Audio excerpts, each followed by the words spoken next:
সে সন্ধ্যার ঠিক পরেই ঘর থেকে বেরিয়ে যায় এক পরিচিত ডাকে সাড়া দিয়ে। এই ঘটনাটি পাশের বাড়ির মালতী বৌদি দেখেছিলেন।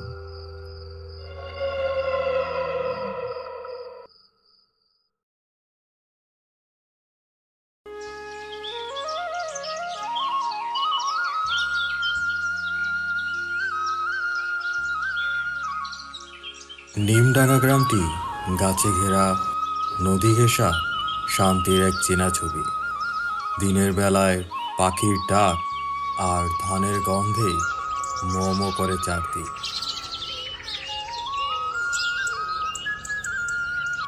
ছোট্ট সুন্দর গ্রামটা যেন কোনো ছবির ফ্রেম।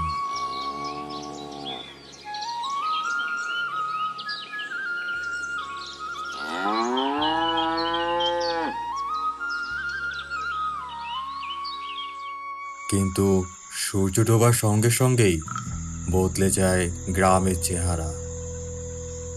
রাত নামলেই গ্রামটি হয়ে ওঠে ভয়ঙ্কর।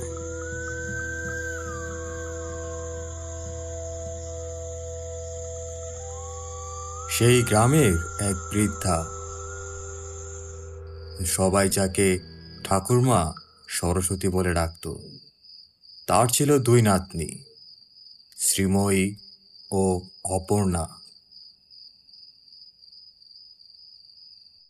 তারা তিনজন বনঝাড় ঘেরা ছোট্ট এক কুঁড়ে ঘরে থাকত, গ্রাম থেকে খানিক দূরে। একদিন বিকালে ঠাকুরমা বললেন, শ্রীময়ী, অপর্ণা, বৌমার বাড়ি থেকে একটু দুধ নিয়ে আয় তো মা। আচ্ছা ঠিক আছে ঠাকুমা, যাই।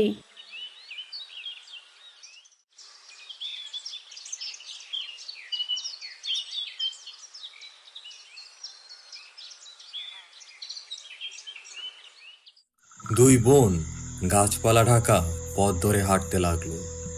সন্ধ্যা নামছিল, চারদিকে নেমে এসেছে নিস্তব্ধতা।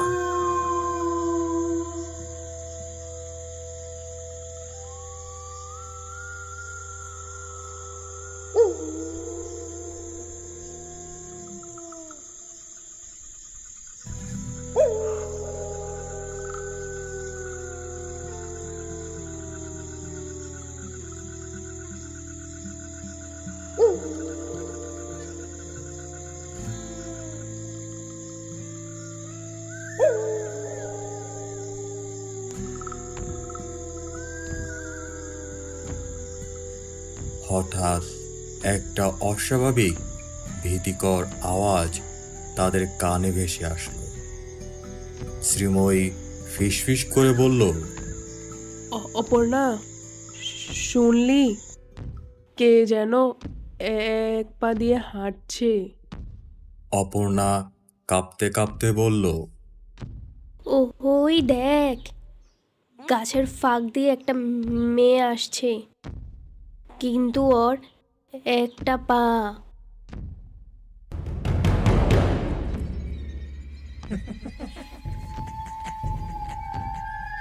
সে আর কেউই নয়, সেই এক পায়ে বেতনি,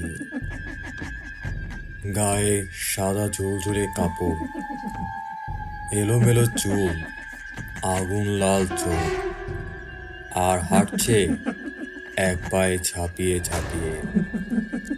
পেতনি হেসে বলল, আরে শ্রীময়ী, অপর্ণা, তোমার সঙ্গে আজ একটু খেলা করি।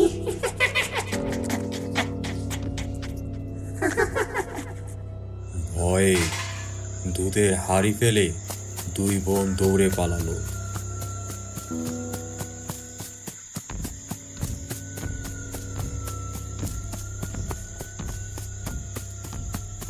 কিন্তু পেতনিও এক পা দিয়ে দৌড়ায়।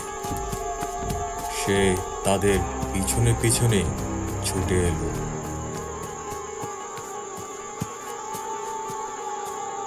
তখন শ্রীময়ীর উপস্থিত বুদ্ধিতে দুই বোন ঝোপে লুকিয়ে পাতায় মুখ ঢেকে নিঃশ্বাস চেপে থাকল। পেতনি তাদের চারদিক খুঁজল।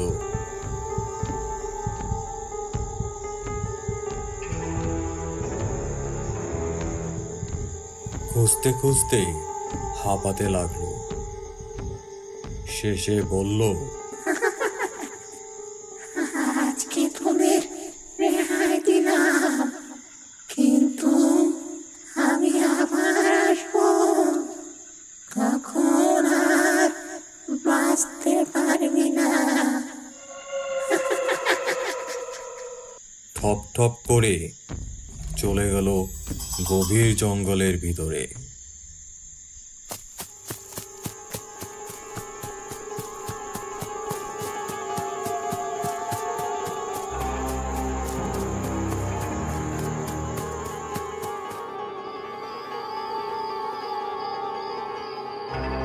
দুই বোন কাঁপতে কাঁপতে ফিরে এলো বাড়িতে এবং ঠাকুরমাকে সব খুলে বলল।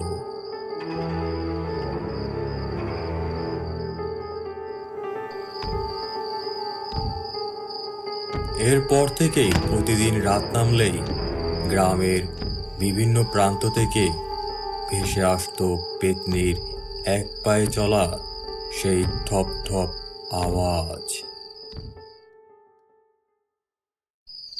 এক রাতে গ্রামের গৃহবধূ মীনাক্ষী বৌদি উঠানে কাপড় তুলতে গিয়েছিলেন।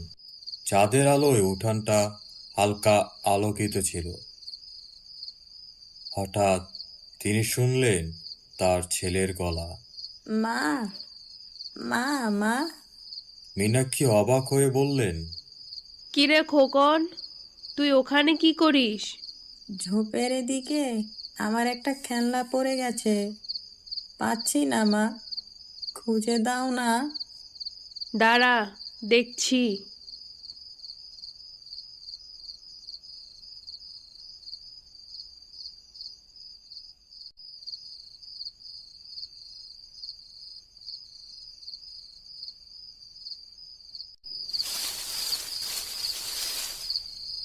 অনেকক্ষণ খুঁজেও কিছুই পেলেন না।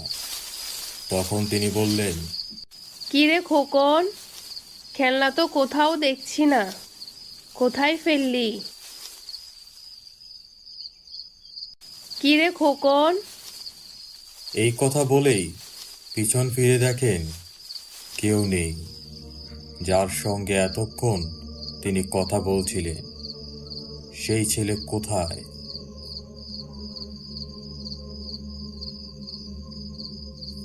তখনই মীনাক্ষীর চোখ গেল দূরের ঝোপের আড়ালে। সেখানে এক পায়ে ভর করে পেতনি দাঁড়িয়ে আছে।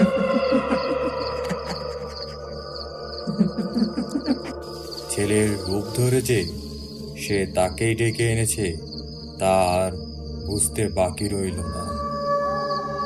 তিনি দৌড়াতে চাইলেন, কিন্তু ততক্ষণে দেরি হয়ে গেছে।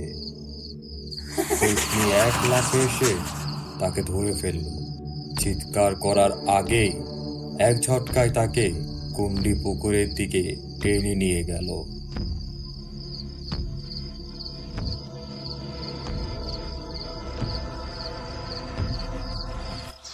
পরের দিন সকালে উঠান জুড়ে দেখা গেল একটি পায়ের ছাপ।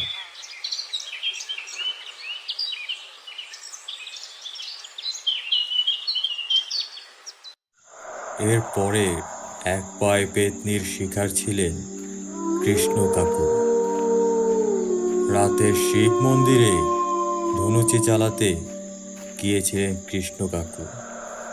হঠাৎ মন্দিরের কাছে যেতেই শুনলেন তার মৃত সাবিত্রী দেবীর গলা। কৃষ্ণ, কতদিন পর দেখা হলো। তিনি থমকে দাঁড়ালেন আর বললেন, সাবিত্রী, এইটা কি সত্যি তুমি? সেই ছায়ামূর্তি দূরেই দাঁড়িয়ে রইল। কিন্তু তার চোখ গেল পায়ের দিকে। তিনি দেখলেন এক পায়ে দাঁড়ানো সেই ছায়া মূর্তিটি। চোখ দুটো জ্বলে উঠল আগুনের মতো। সেই ছায়া ছিঁড়ে বেরিয়ে এলো পেতনির আসল রূপ।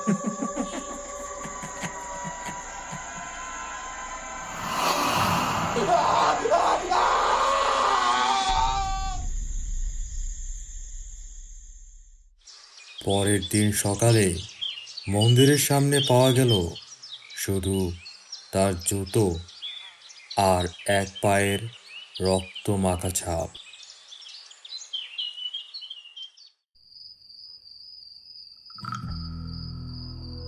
তার একদিন পর বিনয় স্যার, নতুন স্কুল মাস্টার, রাতে গল্প লিখছিলেন। হঠাৎ জানালা দিয়ে দেখলেন তার শাশুড়িকে বাহিরে দাঁড়িয়ে আছে। বাবা, দরজাটা খুলবি তো, ঠান্ডায় দাঁড়িয়ে আছি। অজানা এক টানে দরজা খুলে বেরিয়ে গেলেন তিনি।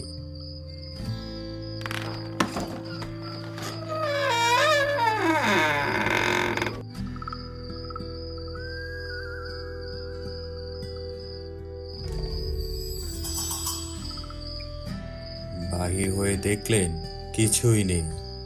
হঠাৎ মনে পড়ল তার শাশুড়ি তো 7 দিন আগেই মারা গেছেন, আর সে এক পায়ে দাঁড়িয়ে তাকে বাহিরে থেকে ডাকছিলেন। হঠাৎ তার দৃষ্টি গেল সাজনা গাছের নিচে। সেখানে দাঁড়িয়ে সেই পেতনি। বাতাসে ওর চুল উঠছে। এক পায়ের মেয়েটি তার দিকে ছুটে এলো। তা দেখে বিনয় চিৎকার করে উঠল। গ্রামের অনেকেই সেই রাতে চিৎকার শুনলেও কেউ ভয়ে বের হয়ে আসেনি। পরের দিন সকালবেলায় টেবিলে দেখা গেল খাতায় লেখা শেষ বাক্য।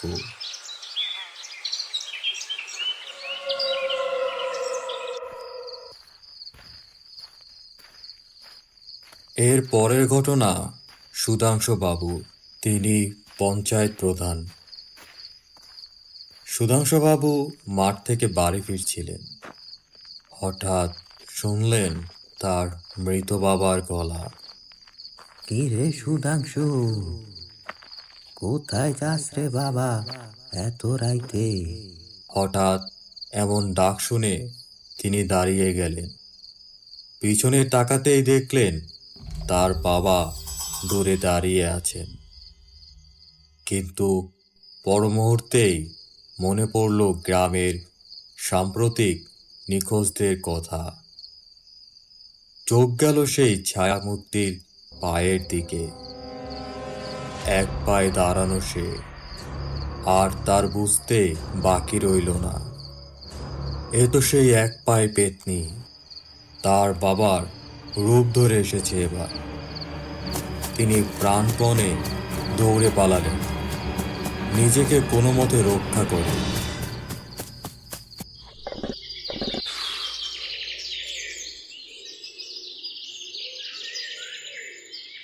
পরের দিন সকালে সবাইকে সবকিছু খুলে বললেন তিনি। তারপর থেকেই গ্রামের মানুষ বুঝতে পারল পেতনি রূপ বদলাতে পারে।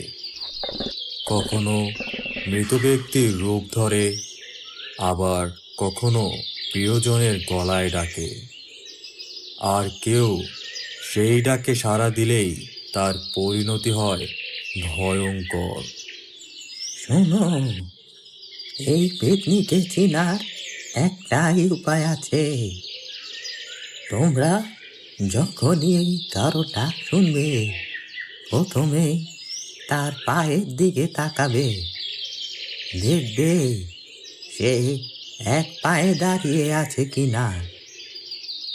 কারণ সেই পেতনি সব সময় এক পায়ে দাঁড়িয়ে থাকে।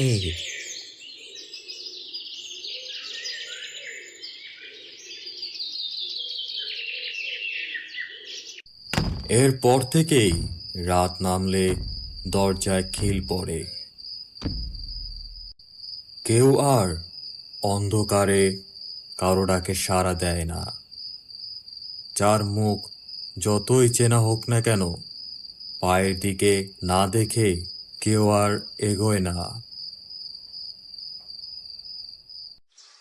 আরো কিছুদিন যেতে না যেতেই নিখোঁজ হলো গ্রামের এক যুবক, নাম পিন্টু। সে সন্ধ্যার ঠিক পরেই ঘর থেকে বেরিয়ে যায় এক পরিচিত ডাকে সাড়া দিয়ে।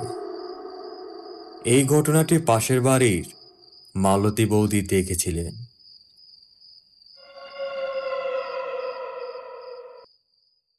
তিনি বলেন, পিন্টুকে তার ছোট বোন ডেকে নিয়ে যায় পেছনের বাঁশবাগানে কিছু পড়ে গেছে বলে। সে কি তার পায়ের দিকে তাকায়নি? তার তো দুটো পাই ছিল, তাই তো পিন্টু সন্দেহ করেনি। তখনই গ্রামের সবাই বুঝতে পারল পেতনি এবার চালাকি করছে। সে শুধু রূপ নয়, মায়া সৃষ্টি করে দু পায়ে হাঁটছে, যেন একদম মানুষের মতো, যাতে কেউ তাকে সন্দেহ না করে। কিন্তু এইভাবে চললে গ্রামের মানুষ একে একে মারা যাবে, কারণ কেউ আর তাকে চিনতে পারবে না। অবশেষে তারা একটি সিদ্ধান্তে পৌঁছালো।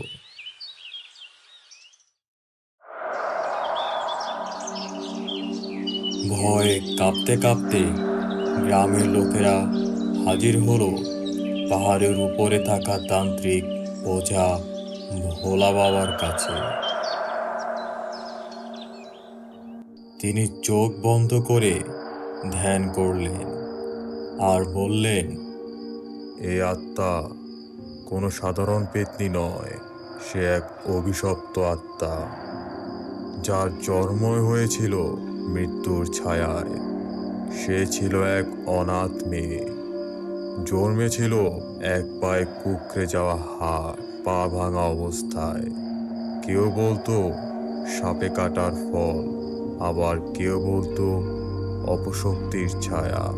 তবে সত্যিটা হলো, সে ছিল অলৌকিক।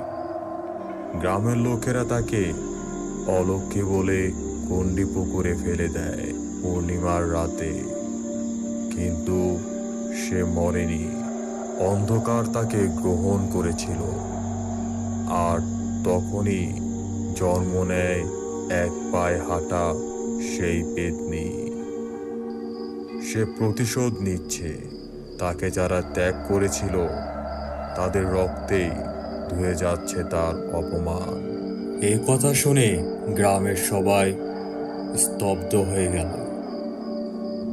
ভোলা বাবা বললেন, তবে এখন সময় এসেছে তাকে থামানো।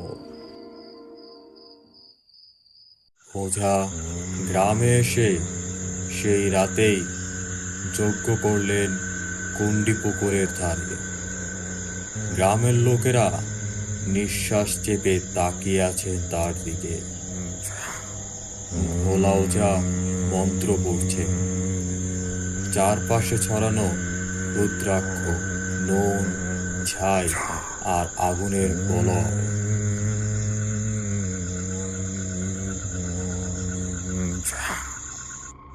হঠাৎই সেই ঠপ ঠপ আওয়াজ ভেসে এলো। পুকুরের উপর পেতনি এসে দাঁড়ালো, চুল এলোমেলো, চোখ আগুনের মতো, এক পায়ে যেন বাতাসে ভাসছে। সে চেঁচিয়ে উঠল আর বলল, কেউ আমাকে চাসনি, জন্ম থেকে আমি ঘৃণা পেয়েছি। আমি কেন শান্তি পাবো? উত্তর দে আমায়। ওঝা ত্রিশূল হাতে বললেন, কিন্তু তুই এখন অভিশাপ হয়ে নেমে এসেছিস, আজ তোর সময় শেষ। পেতনি রেগে চারপাশে ঘূর্ণি তুলল, গাছের ডালপালা ভেঙে পড়ল, মাটিতে আগুন জ্বলে উঠল। ওঝা তার ত্রিশূল গেঁথে দিল আগুনের বলয়ে। পেতনি সেই প্রলয়ে আটকা পড়ল। সে ছটপট করতে লাগলো আর চিৎকার করে উঠল। ওঝা উচ্চারণ করলেন চূড়ান্ত মন্ত্র, অগ্নিরক্ষা যোগ্য পথে বশীকরণ অভিশপ্তে, শান্ত হোক করুণা, ফিরে আসুক প্রহরে শান্ততা। আমি শুধু ভালোবাসা চেয়েছিলাম সবার কাছে।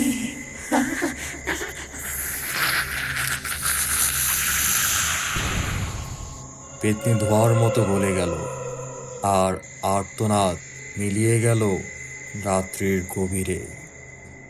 তখন ওঝা বললেন, আর ভয় নয়, সে চলে গেছে চিরতরে।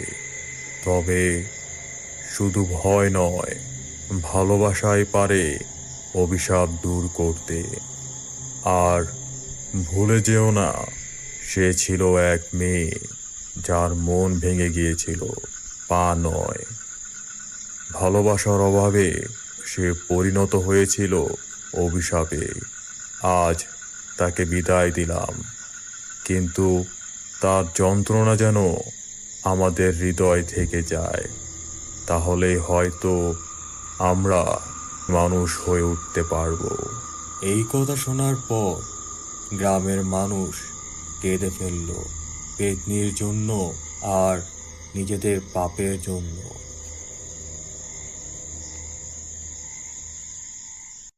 সকাল হলো পাখির ডাকে, বাতাসে আর কোনো অশরীরীর গন্ধ নেই।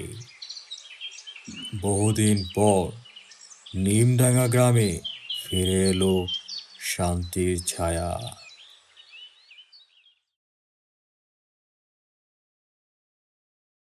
আজকের গল্পটি কেমন হলো তা কমেন্ট করে জানাতে ভুলবেন না। এমন আরো নতুন গল্প দেখার জন্য আমাদের চ্যানেলটি সাবস্ক্রাইব করে রাখুন। ধন্যবাদ।